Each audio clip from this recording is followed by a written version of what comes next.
পুপি, তোমার সংসার কেমন চলছে? ভালো না। ব্যাস, ভালো না মানে? ভালো না মানে ভালো না।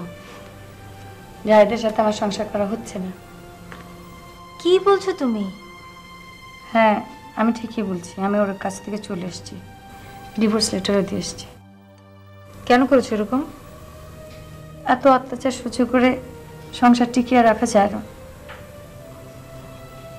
জাহিদ আমার গায়ের উপর হাত তুলল। গায়ে হাত তুলতো? এত বড় সাহস?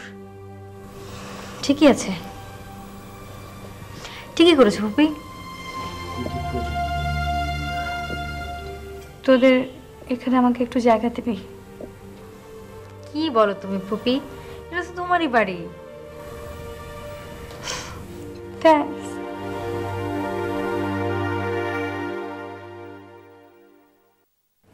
শিবলু, ভেতরে আসি। আসো মামা। সারাদিন ঘরের মধ্যে বইয়া বই পড়লে তো পাগল হয়ে যাবা। বই পড়লে কেউ পাগল হয় না মামা, জ্ঞানী। বইয়ের দিক চাইলে আমার মাথায় চক করতে বুঝছো। এখন এখানে কোন চক্করে আসছো সেইটা বল। তোর কথা মনে হইল, তাই মনে করলাম তোর কাছে আইসা বইয়ে বইয়ে একটু গল্প করি। গল্প করার মানে হচ্ছে টাকা চাওয়া। কত টাকা লাগবে বল। মনে বড় দাগা দিলি শিবলু।